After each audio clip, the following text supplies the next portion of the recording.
didn't want to come. The woman who transformed Oxford almost single-handedly over many, many years. It's taken a while to get over here, she is here. And also Geraldine, who you all know from Oxford Kelly. They're going to talk, and you can ask some questions afterwards. There's Jericho merchandise on sale on the table. That's cheap help for firemen and calendars for every tenant. Next week, we're going to talk about the boatyard. What's happening in the boatyard? And the answer is nothing. come along and find out. So you guys happy? Over to Geraldine. You might should have delivered a spoiler for that in the next session.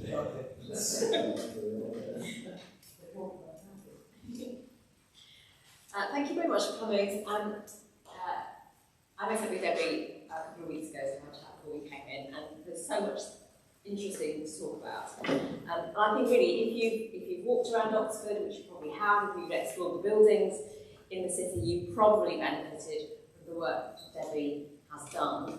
25 years as director of the Oxford Preservation Trust, now chair of the board at the Playhouse, so continuing to help Oxford's cultural life. So let's start with the Playhouse. How are you enjoying chairing the board?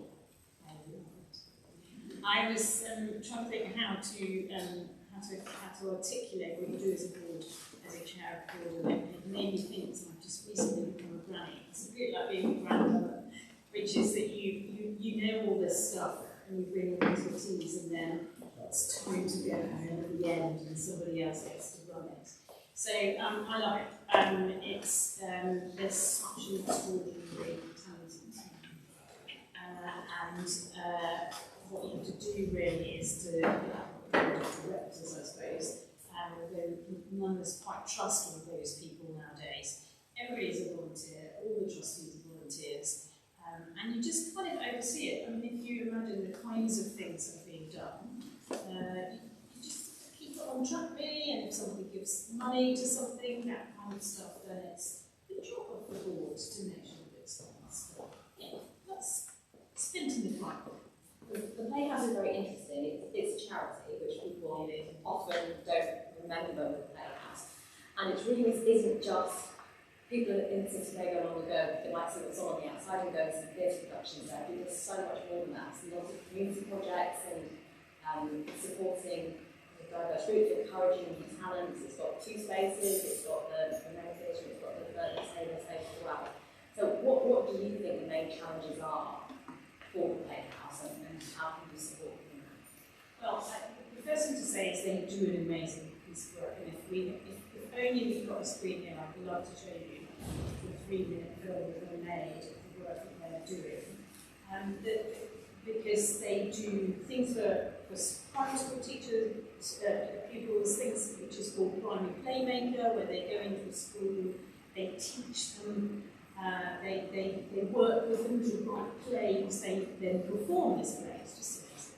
And then there's a middle section for 12 to 16-year-olds, and then there's a section for 17 to 20-year-olds. And this film says it all, and they talk about the fact that it's given them courage to be there, that they now feel that they can talk in a way that they didn't before. And there's a wonderful, wonderful lad who says at the end, "I love drama," on this screen, and he is now going to the class below him who's going to do this, and he's telling them all about what's going to happen next. This lad never spoke in class at all, so the challenge is that you can't do it for everybody. You know, the Playhouse is quite small. The amount of money that you've got, the amount of resource you've got with the people means that you get particular. This is an amazing project because it seems to get to so many children. But you can't be everywhere, so you're concentrating on particular schools. So, in a particular year, you can change them in different years. So I think the challenge is probably that. And to get people through the door. So one of the interesting things is, because the Playhouse works so closely with the university as well, so the second space that we talk about Burton Taylor, is used by the university in term time for creative, their creative work. And one of the things that's happened in universities, because all the private schools have theatres, when people come up to Oxford, it's not necessarily, they don't necessarily feel that it's open to them to join the drama society. So how do you break those barriers as well? So all the time thinking about where are the stopping points from people walking through the door who are the ones who are easy to get at. I used to work with somebody who used to say the definition of a difficult to reach audience is they're difficult to reach. And they are. And how do you get very people that you really want to involve? The Playhouse also has, we're talking about the work they're doing with the schools, they also have projects for people who are the older demographic, encouraging them to kind of get creative and have writing workshops. So the other challenge, of course, is that the Playhouse, which is a 600-seater, what's called, I know these terms that I didn't know before, a receiving theatre. So they're receiving work rather than normally in producing work. And the goal is to be able to produce work as well, because that's creative and exciting, and the new director wants to do that, and we want him to stay because he's wonderful, and all the team are capable of doing those things. But if you're a receiving house like that, just because when you go and see Blood Brothers, the seats are full, doesn't mean that it's making a lot of money, because it's all to do with the deal that's been done with those people. So actually making a 600-seater theatre wash its face is really hard. So how do you then do the outreach? And in order to, which we all care about.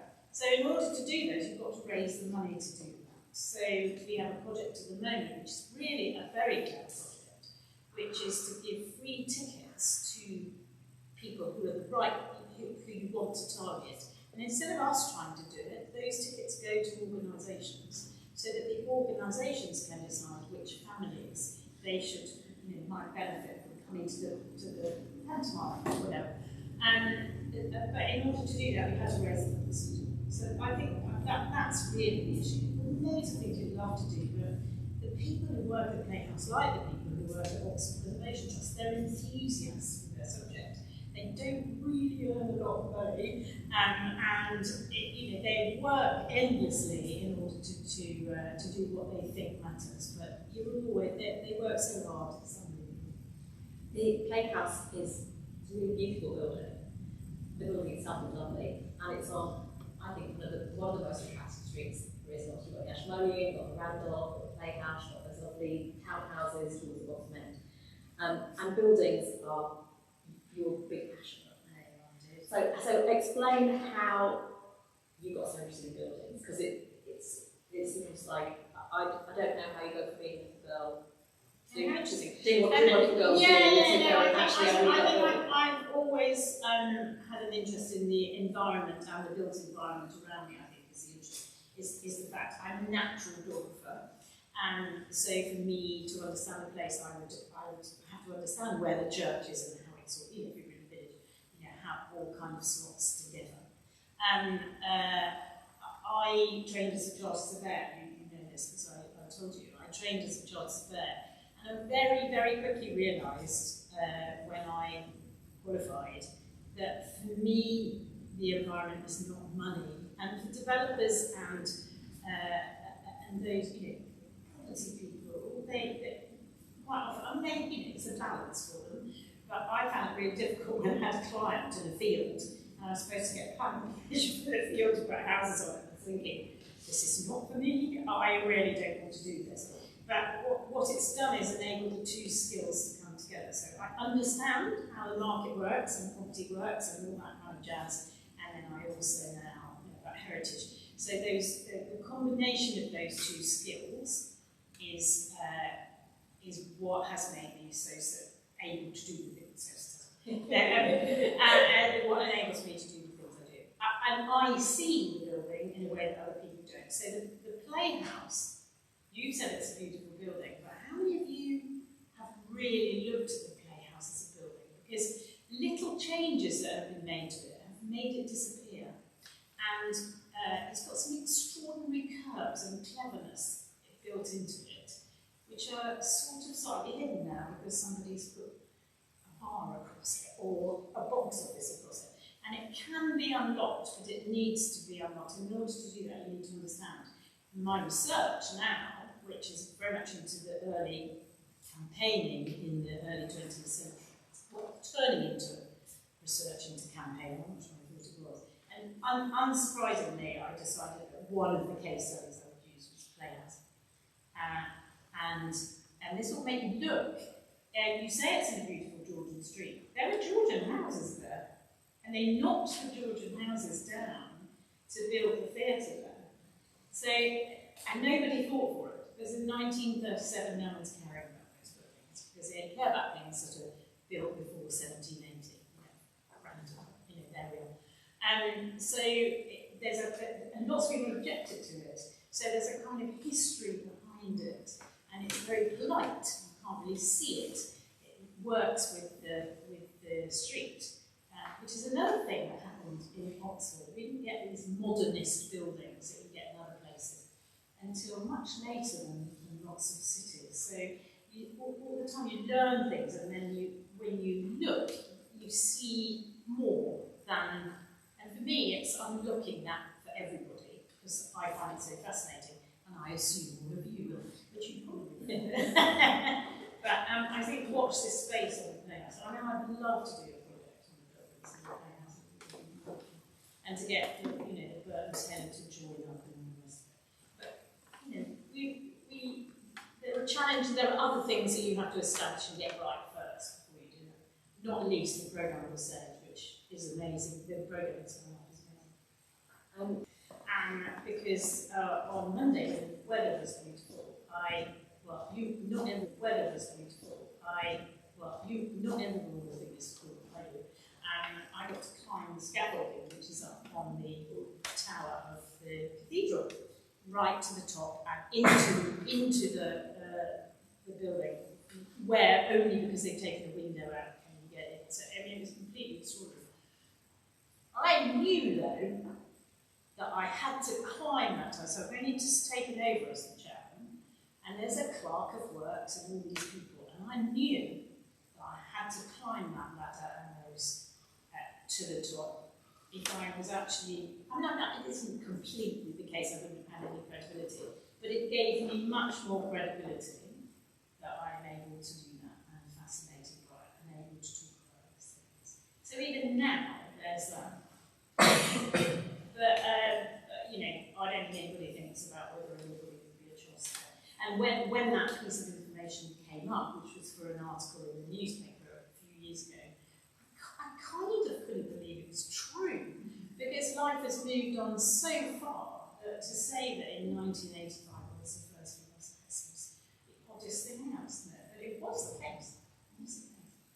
The biggest part of your working life, I guess, was the Oxford Conservation Trust. And for people who don't know what it does, can you just explain? So lots of you will know the National Trust, and it's a similar sort of organisation. It was set up in the 1920s. Oxford gets Preservation Trust later in a lot of places. People like William Morris, as in William Morris, here we are in this building, are very concerned about what's happening in Oxford in the late 19th century. The people of Oxford are not concerned about it. I think it's largely because we don't get the Industrial Revolution in Oxford. So what's happening in other parts of the country is not actually happening in Oxford. It's largely unchanged until after the First World War. The thing that really changes it is Morris Motors. And Morris Motors is so successful that the place starts to expand. And it starts to expand just at the time. If you think about Kidlington and Kennington, just the time when housing for the soldiers that had returned from the war becomes a thing, and homes for heroes is a big issue, and so there are no planning rules. We're also used to planning rules now, and you just get this building boom with ribbon